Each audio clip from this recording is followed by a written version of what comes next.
Здравейте, приятели! Сагата ремонт на къщата на село продължава.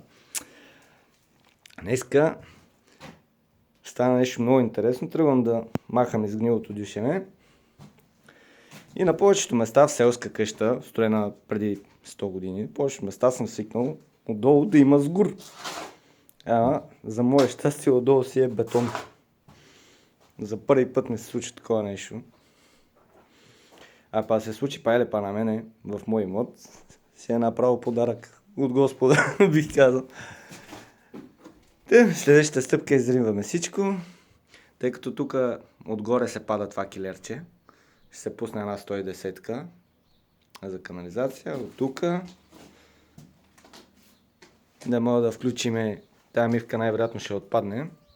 Обаче тук под стълбищното пространство ще стане за пералня и сушилня. А бъдещата кухня ще бъде отвъд този прозорец. Така че в общи линии канализацията трябва на 1,000,000% да си мине от тук.